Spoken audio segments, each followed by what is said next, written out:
Hey everybody, thanks for joining me. It's Django Reinhardt solo, note for note to Rose Room. Let's get started. So here's the deal though. It's not sure we want to try to recreate it note for note, but really we want to get his ideas. We want to get the feel. We want to get the spirit of Django Reinhardt.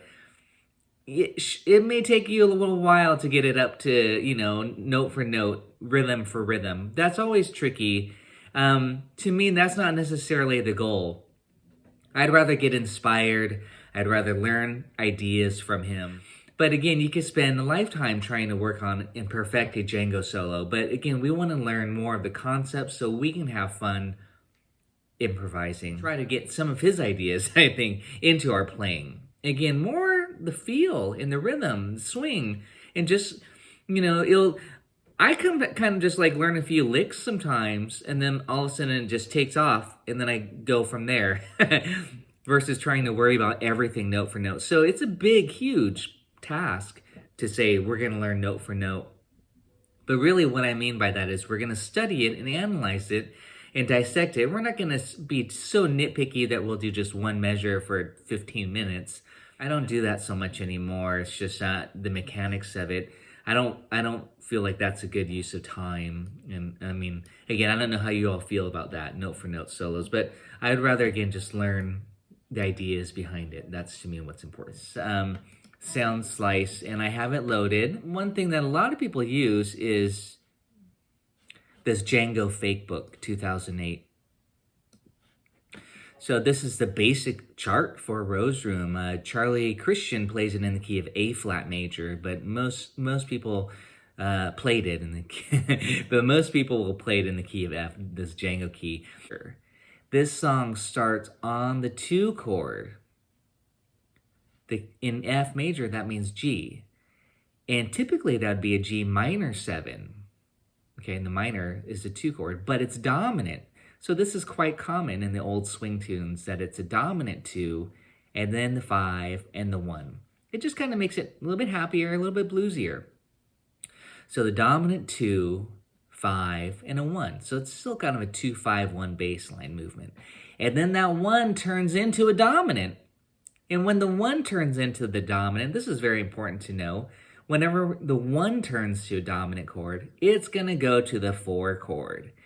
And it does. The B flat. And in this style, you'd be playing B flat 6, probably, or B flat 6-9. And then the 4 chord turns to minor 4. Beautiful movement there, okay? So we're just analyzing the progression. And don't worry, we'll play with Django in a second. And then the 4 chord goes back to the 1 chord, okay? And then it goes to the 6, but the 6 is usually supposed to be minor in the key. But it's a dominant. So that's functioning as a 5 of the 2, which it does go to. But the 2's dominant, okay? So we've got a lot of dominance here. This is just generally called the dominant cycle at this point. D7, G7, C7. Okay, it's going through the cycle of fourths. It's a circle backwards, and it just creates a dominant cycle.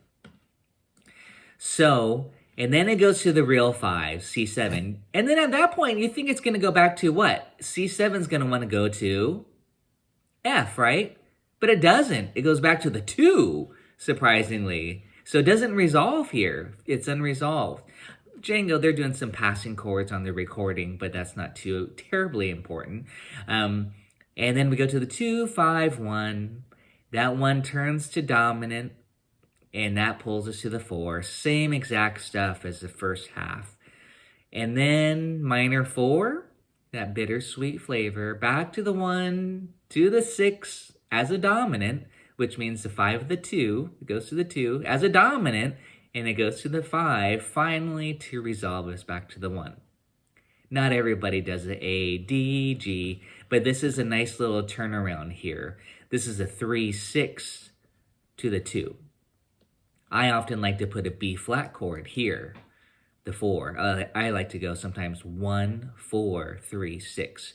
Again, different players will have different things that they like to do. You could just go to D7 right here and not even put the A minor 7, just so you know. You can keep it simple. You can go to the B flat, and you can make it dominant, make it bluesy. Or some players like to go to G minor 7 as a walk-up. Top. I like to go, but that's not necessarily in the Django style. Simple is better in Django. So that means to get rid of this, get rid of the A minor, and just go to D7 even. Okay, so that's the basic lead sheet version here. And again, Django stays pretty true to the melody here, just with some added fills, of course, especially on the second half, to where the melody is not really even recognizable anymore. But he starts off playing the melody as written. But that's why his melody interpretation is actually basically like a solo, which is a great study to do. So let's go ahead and go to Django. We won't necessarily play this, but I would love for us to all play some chords with 70%. I already slowed it down, just so you know. This is a good tempo, maybe just to go through it with chords. And I'm just gonna, I'm pretty low. I'm gonna play some chords too, and we could just follow along with it. Let's just get familiar with it. Hopefully, I'll yell it out again in case you forgot the analysis. 2, 5, 1. That 1 turns to dominant, and it goes to the 4. Minor 4. Back to the 1. 6 to the 2 dominant, and then the 5 to the 2, 5, 1. Turn that 1 to dominant. I'm doing F9, and then the 4. We're gonna minor the 4. Back to the 1. To the 6, dominant. These are all dominants. And the 1. And ready, here's chorus 2. 2, 5, 1. Turn that 1 to dominant. I'm doing F9. B flat 6. I'll show you a couple of the voicings I'm using for this style. Minor 6. To the 1. I walk it down. To the 6, 2, dominant, and 5. And back to the 2, 5, 1. Turn that 1 to dominant, and 4. Minor 4. 1, 6. 2, 5, 1, 1, and step on solo. I'm doing G7 here, C9, F6. That's a 2-5-1 with dominance. I'll play it with some rhythm.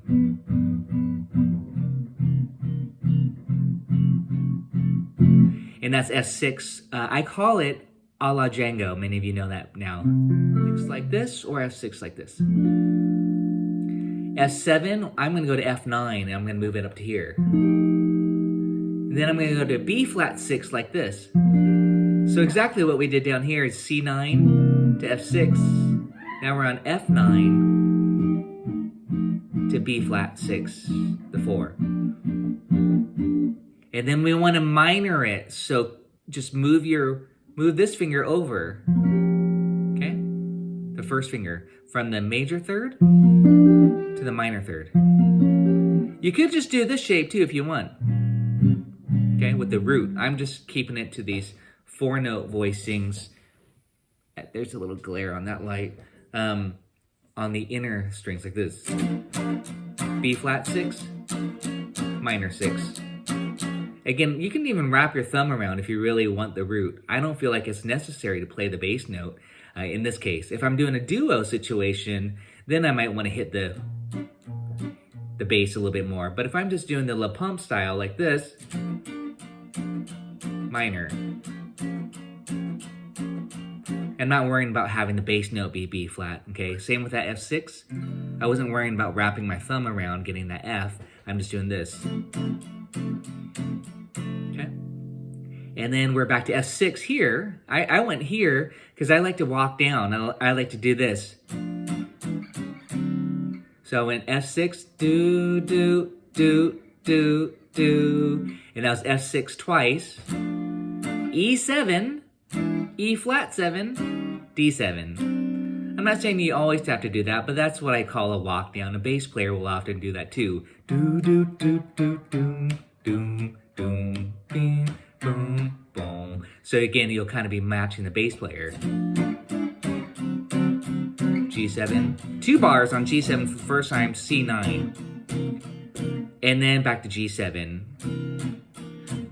I'll go a little bit slower. C9. This is the second half, F6. F9. B flat 6. We're gonna minor it right here. F6, walk down to D7. G7, we're almost done. C9, and F6, and that's it. Hear more of that style versus a 2-5-1. This was recorded in 1937, by the way. So you're not hearing as much as the 2-5s like you would hear in the later tunes, which are becoming a little bit more to the bebop style. The chords were very simple and a lot more dominant chords and 1 bar or 2 bars without the changes. But still, you could hear a lot of little chromatics like that.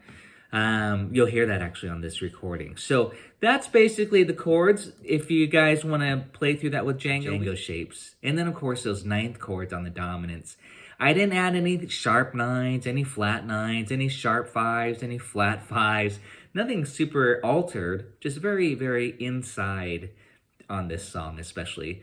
I'm being very polite, especially if I'm playing rhythm guitar on this.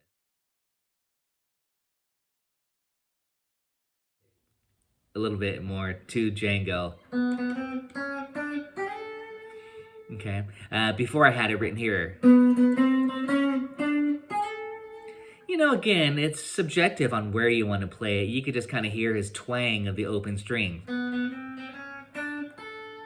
Okay, those pickup notes. And again, if you're performing this with the band, yes, and you're the leader, you do want to make sure you know that you come in on which beat here. Can you guys take a look? Here's 4, this is 3, so this is beat 2. So if you were to count off the band, you would come in with the pickup notes, and you're the melody person. You'd go 1, 2, 3, 4, 1. Okay. And again, that's very close to what the real melody is here, okay? I played it here before. And then I rewrote it just because how Django did it. So if you want to be a purist, do it there. But to me, again, this is kind of what I will say later, a D minor 6. Again, it's just the melody, but that inspires me right away to think, when I see G7, to think D minor 6 specifically. D minor 6 will give you a G9 flavor. This is a really lovely phrase. Again, it's just right out of the melody. 1. 1. And again, depending on, other players, they might play a little bit differently. I'm thinking all within this position here. Like I'm playing C6. So I'm kind of talking about where even I notated it. Before I might have even had here. Again, there's so many possible fingerings.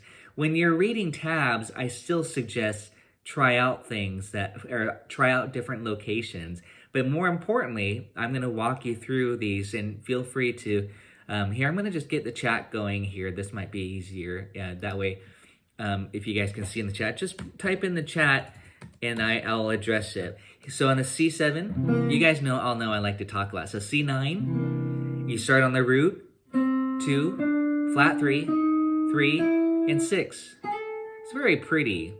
But you got the bluesy flat 3 in there as well. Like that. It's almost like playing A minor pentatonic, A minor blues on the C9 chord.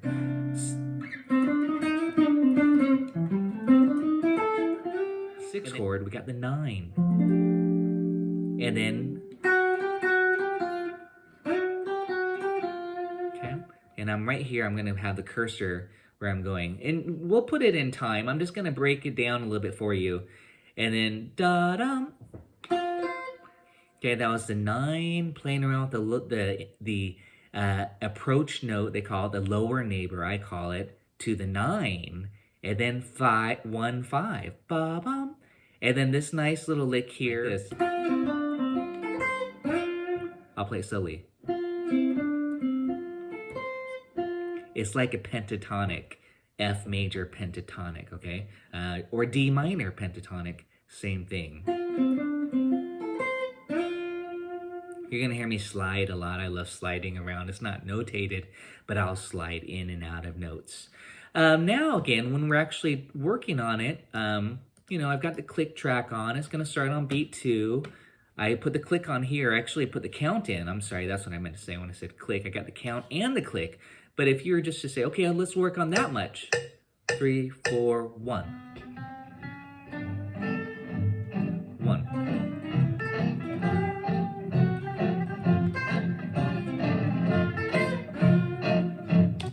And I'm not in tune with him, obviously, but that's okay.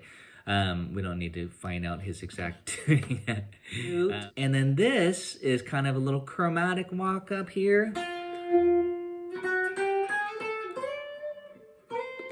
Okay. That's a sweet little, it's all chromatic. If you started here on this F and you got to the 3rd, and then the 6th degree, which is F of F, and then now we're on the 9 of the B flat chord. This is the melody. It's on the 9. It's very pretty. Here's a B flat 6, 9, so you can hear it. And then it does the same idea on the 9, half step below. This little chromatic half step below the 9. So, you know, you could just, this is beautiful stuff to do when you're on the B flat chord, in this case, like this, to focus on the 9.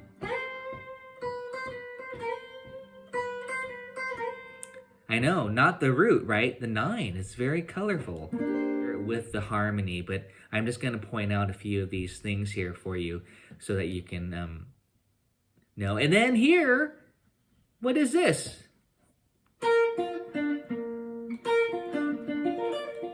Just a major triad. You can't go wrong with just hitting the major triad. But we've got the 6th degree here, okay? And then goes right back up. But with the emphasis on the 9, again, 1. So 2. The 9 is the same as a 2, but it's 2, 1, 1. But now we're on the minor chord. So this lick or idea is this. And I got to talk about this note here. See, he changed it and did a G here. But to hold this as a chord shape, okay, I might write that. I might say that later. Hold, because you could do this. So you go. If you want to, that's just one way of doing it. And that creates a B flat 6, 9. Or you could just do it as single notes. Like that. And I went.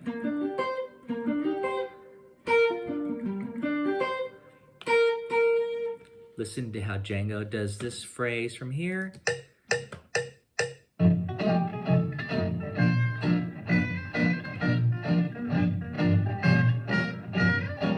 So yeah, he wasn't really holding as a chord.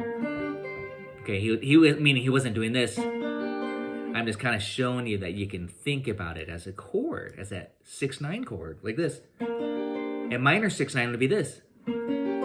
He actually does that in the I'll See You in My Dream solo. He goes, but not here. Okay, let's go on. We got a nice triplet lick here. And again, the same little chromatic up to the 3. This is still on the B flat minor here, okay? So,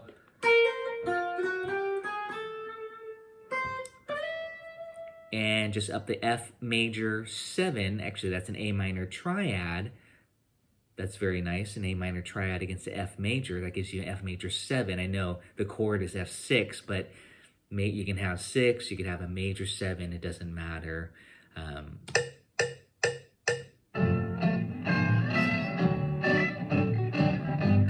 And notice this idea, again, this triad idea, he did that earlier on the B flat chord. And notice also this motif of that triplet. This is very, very Django. That's a major triad on D.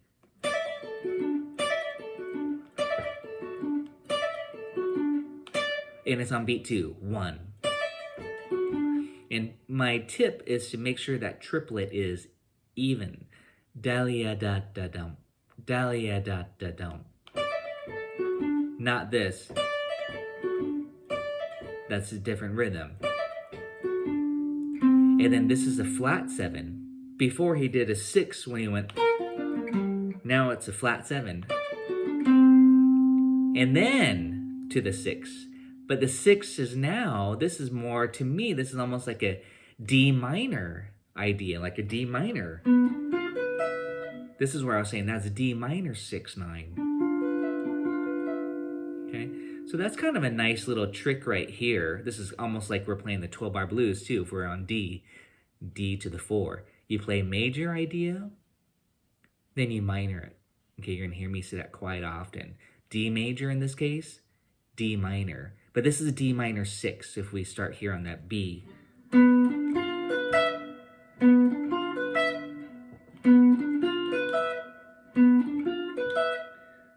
Okay, that's a D minor 6 starting on B.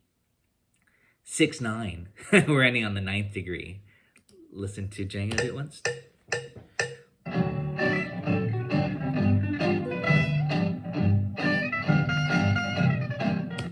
Okay, now this cool, where are we at here? I lost it. Oh, I have to go back up. This phrase here. Notice this phrasing. A lot of times it's starting on beat 2. That's also important. Beat 2, not on beat 1. 1, da-da. So we've got this little triplet. 1. Okay, if you guys want to work on that with me, we're right here. 1, and again, it starts on beat 2. 1, 2, 3, 4, 1. Actually, just do that. 1, triplet. Go da-da-da-dum. Just make sure you can go da-da-da-dum. 1, 2, 3, 4, 1. Like that. 4, 1. 2, 3, 4, 1. And then continue the 8th note, but not triplets, but just regular 8th notes swung. So it'd be 1, 2, 3, 4, 1. And I ended right here. Da da da da da da da da. I hear it as this going to the 8th fret or the C note here, and then going down this little B flat. You're doing some tremolo kind of style picking is to have point A and a point B. You need to make sure you know where you're going. And in this case, I just marked it as 5s going to this note chromatically. So mainly, I'm going to recommend your 3rd finger in this example. So put your 3rd finger here and then get to here. So you're going. And again, you could just do some fast picking.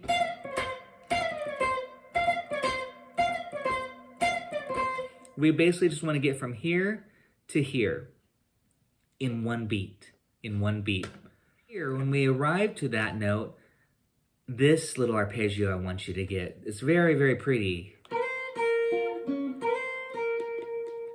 That's very pretty. I think of the Wham song.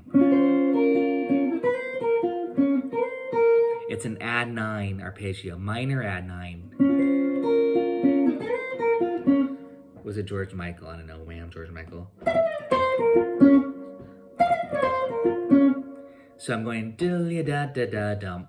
So I start on beat 1 here, Dilly-a-dum, dilly-a-dum. I want to get from here to here.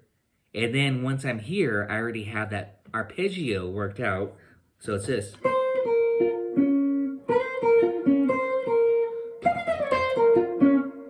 And that's what I would recommend to get that little chromatic. And then shift, I might even put a slur here. You're going to slide and then finish it out. So you're going to go. And now I'm not even talking about what's happening here musically. I'm just talking about how to execute this phrase.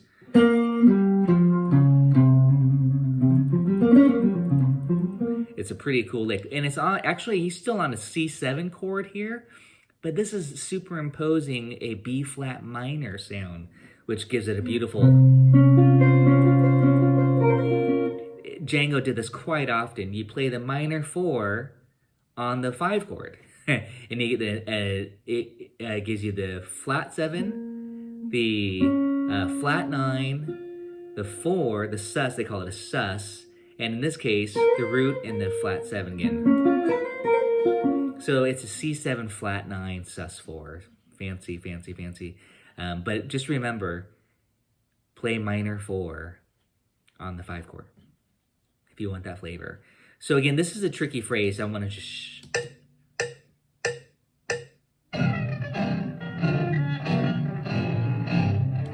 Okay, so you're gonna go.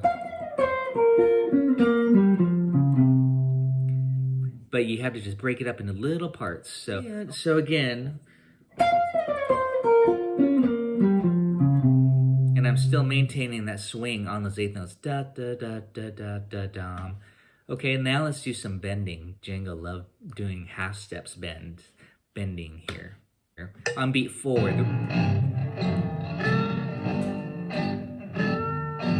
Those are half step bends.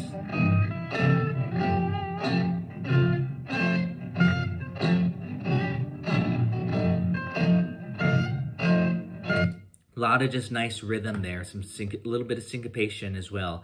The bending part. So Django bent from the note that is not the note that you want to. He would bend half step into the note that you want to go to. So in this case, on a G9 chord, he's bending the flat 9 into the 9. And that's how he bent notes, is that he had a destination and he would start below it, like it's out of tune essentially, into the note. Okay, and that one started on beat 4. 1, 2, 3, 4, 1, 2, 3, 4, 1, 2.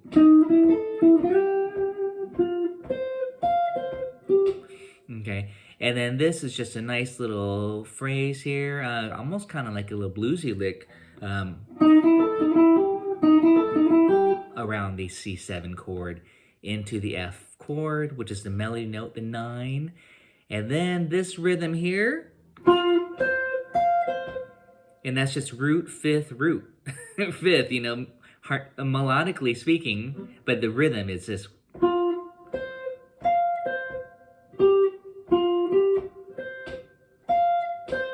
It's a little bit tricky. We don't need to spend too much time on it, but just check it out.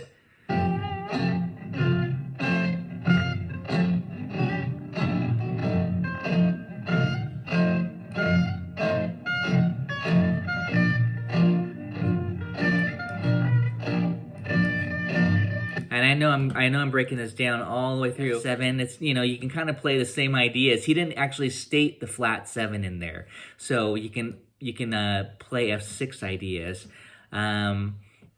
Let's see here. Yeah, no, I was wondering if he stated the E flat at all. He did not state it. So he's playing around with this idea. Again, we don't need to spend too much time trying to get the exact rhythm. You can do that, of course. But this is a very pretty idea here.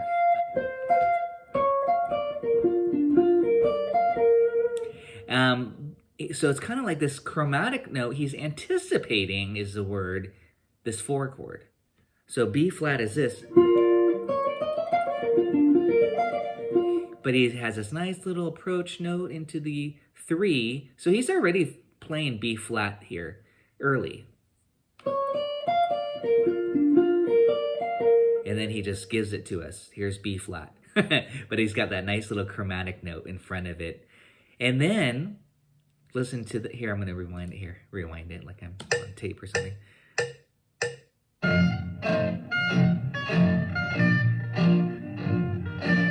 Right here.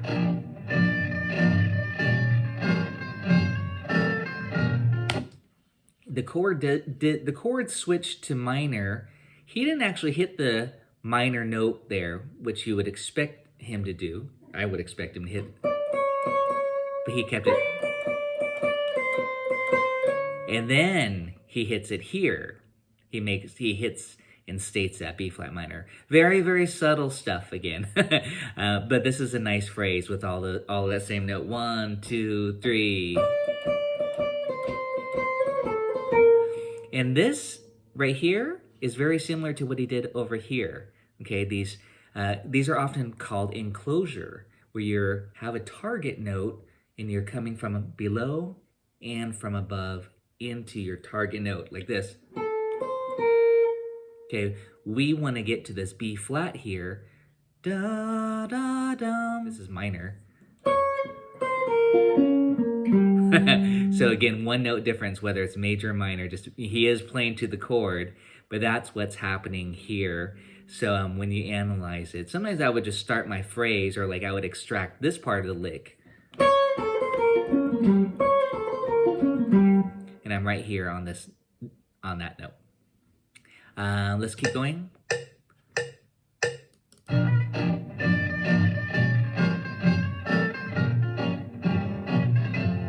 Da-da-da-dum, those little triplets.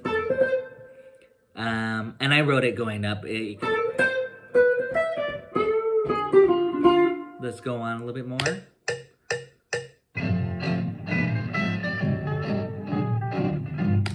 And nice little getting bluesy here now. So I'm going to talk about this part here. But let me backtrack and just see if there's anything I wanted to point out here. This is a pretty phrase actually. He did this. Now he's kind of connecting the third to the fifth of the chord. Whenever you do chromatics, connect chord tones.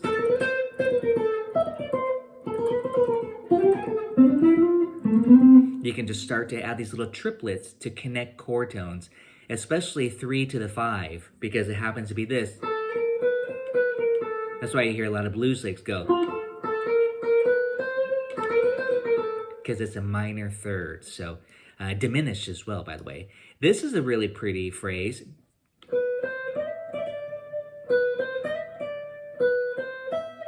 So again, if I were to really analyze that, I'd say, oh, here's the 5th degree. He's going a half step below into the 5th, and then a whole step above the 6th degree, but he's anticipating that D7. We can get pretty analytical here. Anticipation is very powerful, to be thinking the next chord ahead and stating it so the listener hears it before it happens.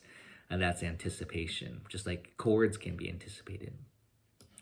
We're almost to the good bluesy part here, the end of the first part. 1. 1.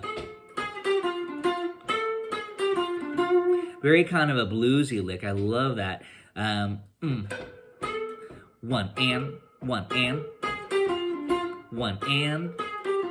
And notice I was trying to be picky here, no pun intended, but the bend didn't go down. It goes up, and then you hit it, strike it down. That's being super picky, but 1. Not this, not that, but just 1. 1. And then this is the end of the first chorus right here. All of this, tell me what this is. Listen, I'll just kind of play it.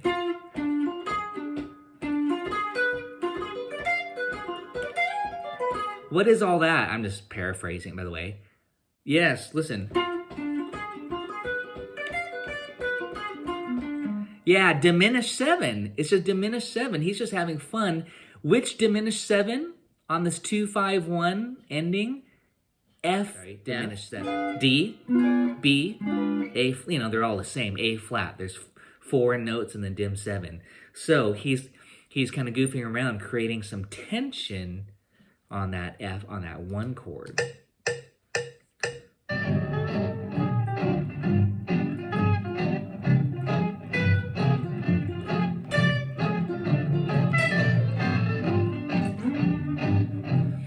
So again, to me, that's a cool idea. It doesn't resolve. You think, oh, it's going to resolve to the 1. He creates that tension by playing F dim 7 all the way through that.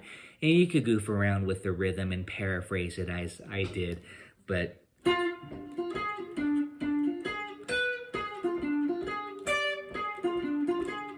oops.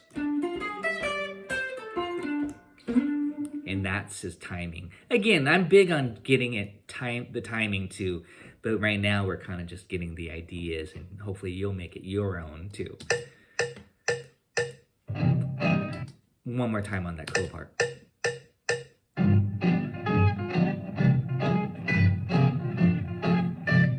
That's all dim 7. And then to the D, see G7, I think D minor, like G9.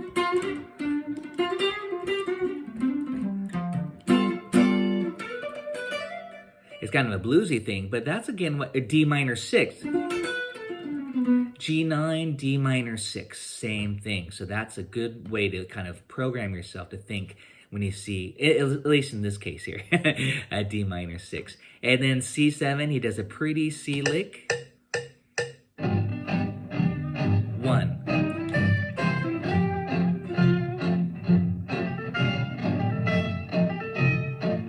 And that part's important to have the rhythm there, those little triplets.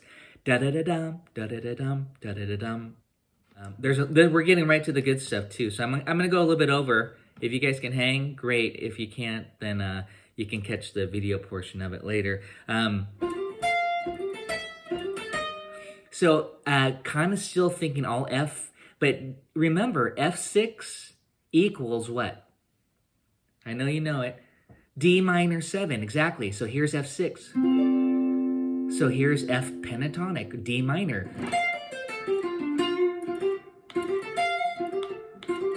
But it does not equal, which should not necessarily have a E note, but that makes it F major 7, very pretty. And then if you have E flat, that makes it dominant. So again, Django starting here, it's like, again, just think of it as like a little portion of a D minor pentatonic, which is F major. I call that a chromatic cliche. And then, very, very pretty.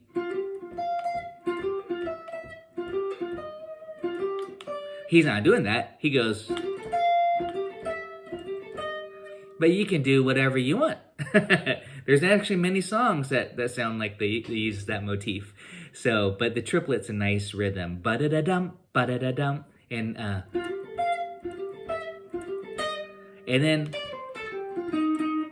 then I wrote this lick here. But let's just go back really quickly and listen to how Django phrases that.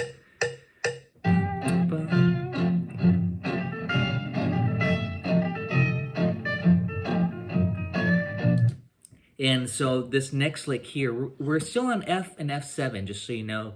So that was just all. And then here, this lick here, I wrote it here as if I'm thinking now, well, I'm thinking Django's thinking, I don't know if he is, by the way, this is just subjective. C minor. F9. Look at that, F9 and C minor 6, see? So you go. This is one of my favorite little things to do. Well, I don't know about one of them, like a lot of them. But it's to do this. See, here's C minor triad. It's just so easy. It's hard to ignore how easy it is. It's a shape thing. Don't get me wrong. It's just this little bar, that C minor triad. But here's F9. So you go.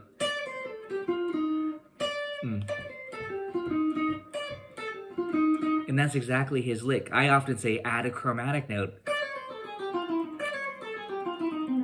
And again, this is how we can extract a lot of fun ideas. F9, C minor. Just like I said, G9, D minor, same thing. Okay. So that was that lick here. More bending here. He bends a half step below into the third of the chord. It's pretty perfect.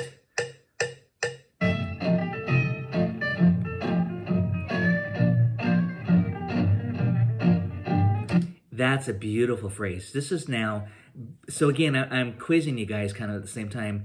B flat 6 equals what minor 7? B flat 6 equals what minor 7? And just think about it as what's the relative minor? Okay, that's how you can think of it. It's always, for us, it's always 3 frets. Major's up, minor's down. So you have B flat 6 as G minor 7. So what he's doing here is this nice little G minor phrase.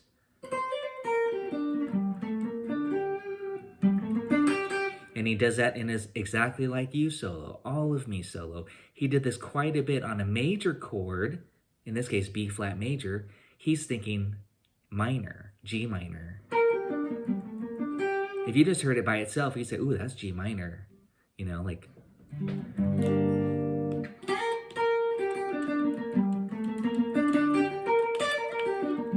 But against this chord...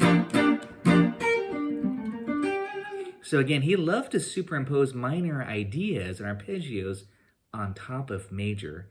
That's one thing that's very important. Guitar players love that concept, the minor conversion. Pat Martino, who recently passed, so Charlie Christian, of course, as well. So that's a minor conversion lick here. You got G minor arpeggio. I'll just go a little bit more, but let's listen to it.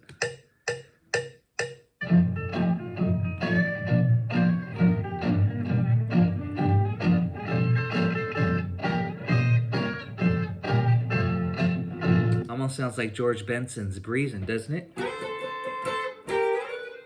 So we have double stops here.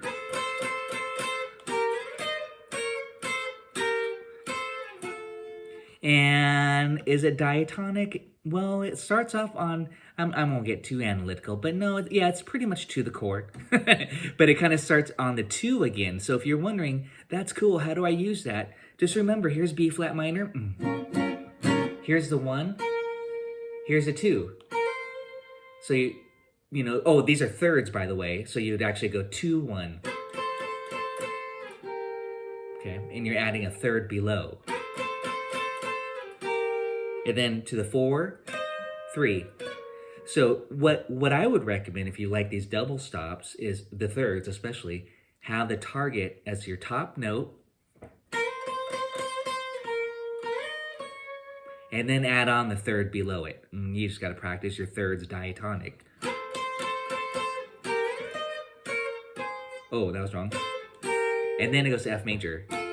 So it's F, little Charleston rhythm, okay?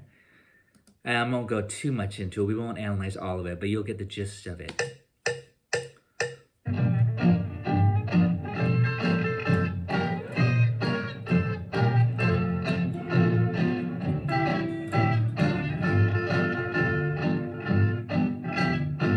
Those are all diatonic to the key. Here we go.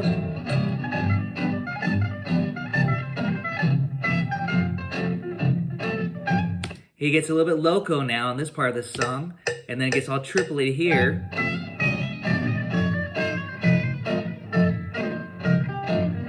But going back, more triplets. Remember, triplets in this style is very, it gets exciting, you know, so start to throw your triplet licks in toward the end of your solo, just to make it exciting, you know, especially in gypsy jazz, which is always very exciting. So he has this arpeggio phrase, da da da da da da da da da da da da da da da da dum. I'm just kind of paraphrasing it, but it's like he starts off, and I don't know if that's intentional, as a diminish, probably intentional. But then he so flat 9 right here. And then he goes to the natural 9, B minor 7, flat 5. So again, I'm talking about the diminished substitution, B dim, and then B half dim, or D minor 6, same thing. And then he beautifully morphs it right in time to a C7, but he has that A on there, so it's in C13, if you want to call it. But the idea of it, technically, I'm going to get off the screen share here. I'm not going to worry about the note for note. It's just getting this. I'll do it slow. 2 notes per string, triplets, and I would work on it like this.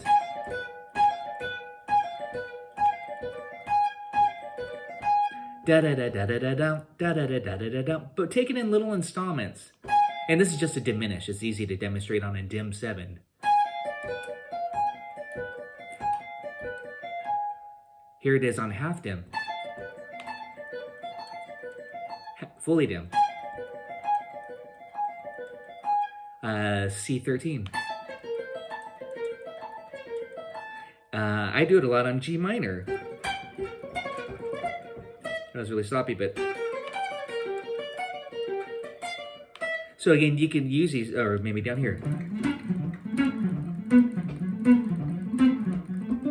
So it's a technique thing, but you can move it all around and make it exciting and make it your own just from getting inspired by Django. Of course, there's a little bit of technique.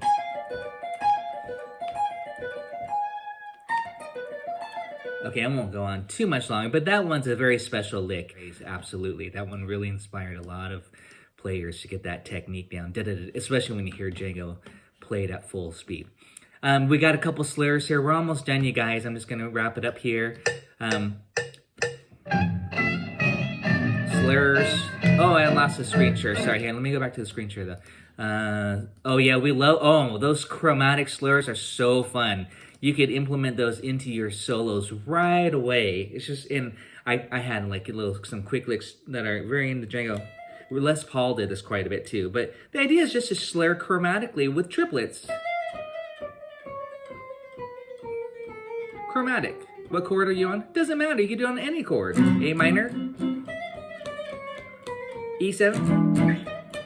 It doesn't. You can even go backwards or forwards, rather. I guess you could say. But what's important about that is that you pulse. 1, 2, 3, 4. 1, 2, 3, 4. Is that you get your right hand pulsing. That's what's important about that chromatic lick. So it's just an effect. It's a special effect.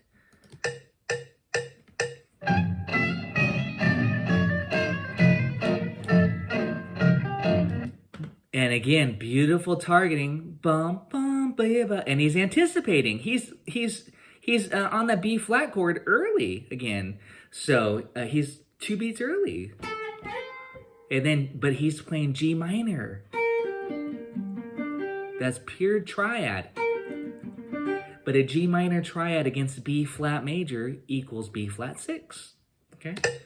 Beautiful. Beautiful bend into that major 7 on a minor chord. Bending it onto the 4. This is a cool phrase. We don't need to talk about every little lick. But we're almost done here. A D7, this is a flat 9 arpeggio. And then finally to end it here, some more bending. A lot of bending, actually.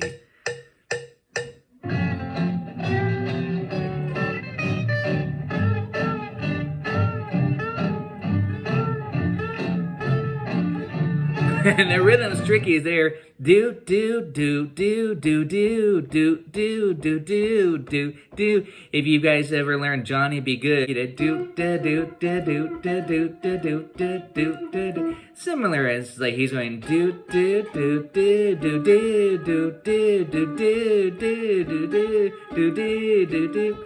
Again, it's fun to play with rhythm. So that's a little phrase you might want to get down note for note.